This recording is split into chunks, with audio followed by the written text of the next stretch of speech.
सबको लगता था कि राहुल सिर्फ एक स्टूडेंट है। हर दिन कॉलेज जाता, बस पकड़ता, वड़ा पाव खाता और क्लास में पीछे बैठता। लेकिन असल में उसकी जिंदगी एक सीक्रेट गेम थी। एक ऐसा गेम जिसमें पैसा था, पावर थी और एक दिन पुलिस भी। शुरुआत में वो भी हर लड़के की तरह सपने देखता था, एक अच्छी जॉब, थोड़ा पैसा, एक आईफोन। लेकिन एक दिन उसने ऑनलाइन पैसा कमाने की दुनिया में कदम रखा। शुरू में वह सिंपल काम करता था, लोगों के लिए पोस्टर बनाना, बायोडाटा बनाना या फोटो एडिट करना। हर काम के बदले 100-200 रुपए मिलते थे। छोटी छोटी खुशियां मिलती थीं। लेकिन रात को जब वो यूट्यूब पर देखता कि लोग घर बैठे लाखों कमा रहे हैं, तो उसके अंदर भी एक चिंगारी जल उठती। धीरे धीरे उसके अंदर पैसों का नशा चढ़ने लगा। वो कोई मीम या वीडियो भी देखता तो एक ही बात सोचता, ये घर बैठे कमा रहा है, मैं क्यों नहीं। हर रात वो नए तरीके ढूंढता, शॉर्टकट, जुगाड़, कोई भी तरीका जो उसे जल्दी अमीर बना सके। और फिर एक दिन उसके दिमाग में एक खतरनाक आइडिया आया। लोगों को कॉल करो, उन्हें डराओ कि उनके मोबाइल में वायरस है, फिर उनसे सिस्टम का एक्सेस ले लो और उनका पैसा ट्रांसफर कर लो। योजना एकदम स्मार्ट थी, चुपचाप और हर तरफ से सेफ लगती थी। राहुल ने फौरन एक नकली वेबसाइट बनाई, एक ऐसा ऐप यूज किया जिसमें कस्टमर सपोर्ट की फेक आवाज आती थी और गेम शुरू हो गया।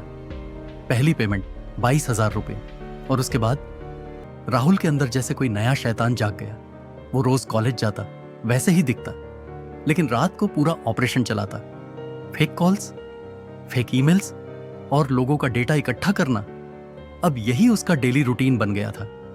एक महीने में उसके ऑनलाइन वॉलेट में 10 लाख से ज्यादा जमा हो चुके थे। घर वाले खुश थे, हमारा बेटा बढ़िया इंटर्नशिप कर रहा है। लेकिन राहुल को हर वक्त एक डर सताता, कहीं पकड़ा ना जाऊं, कहीं ट्रेस ना हो जाऊं।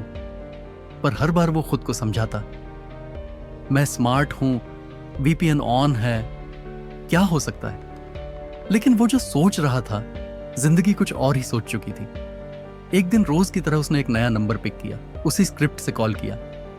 हेलो मैम, आपके मोबाइल में वायरस डिटेक्ट हुआ है, तुरंत हेल्प लेनी पड़ेगी।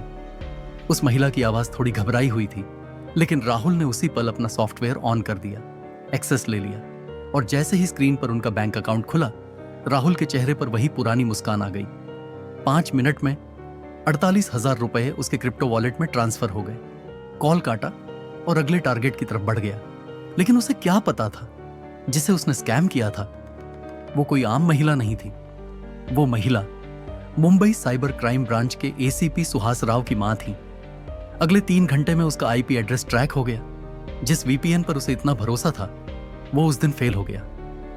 अगली सुबह जब राहुल चाय लेकर बालकनी में आया, तो सामने 2 लोग खड़े थे। एक ने बस इतना कहा, साइबर क्राइम ब्रांच से आए हैं, आप राहुल शर्मा हैं। राहुल के हाथ से चाय गिर गई, पैर कांप गए। बस एक बार अंदर देखा, मां किचन में रोटी बेल रही थी। उन्होंने राहुल से उसका मोबाइल और लैपटॉप मांगा और बिना कुछ कहे उसे एक काली शीशे वाली गाड़ी में बिठाकर ले गए। साइबर क्राइम ऑफिस के इंट्रोगेशन रूम में 2 ऑफिसर बैठे थे। एक ने पूछा, अब तक कितनों को किया है। राहुल चुप था। दूसरे ने उसका क्रिप्टो वॉलेट स्क्रीन पर रखा, 18 लाख रुपए। उस पल राहुल को समझ नहीं आया, डर ज्यादा है या शर्म। उसने बस इतना कहा, मैं सिर्फ पैसा कमाना चाहता था। एसीपी सुहास राव ने उसकी आंखों में देखा और कहा, तू मेरी मां के साथ जो किया वो मैं भूल गया, पर जो तू खुद के साथ कर रहा था वो तुझे जिंदगी भर याद रहेगा। इसके बाद लीगल प्रोसेस शुरू हुआ। जिस लड़के ने सिस्टम को चकमा दिया था, अब वही एक सेल में बंद था। उसका मोबाइल, लैपटॉप, वॉलेट सब एविडेंस बन चुके थे। अखबार में एक छोटी सी हेडलाइन छपी, college student cyber fraud case में अरेस्ट। लेकिन राहुल के लिए जिंदगी वहीं रुक गई थी। जेल के एक कोने में वो अकेला बैठा रहता, ना दोस्त, ना कॉल, सिर्फ सन्नाटा। पहले उसके दिमाग में यूट्यूब आइडियाज चलते रहते थे, कौन सी नई ट्रिक ट्राई करे, कौन सा टूल यूज करे। अब बस एक ही सवाल चलता है, अगर मैंने बस थोड़ा रुक गया होता तो शायद आज मैं जेल में नहीं, अपनी मां के सामने बैठा होता। आज भी वो वही है, जेल के एक कोने में, वही चेहरा, लेकिन आंखों में अब वो चमक नहीं है। पता नहीं जब वो बाहर निकलेगा तो फिर से वही गेम खेलेगा या एक नया इंसान बनेगा।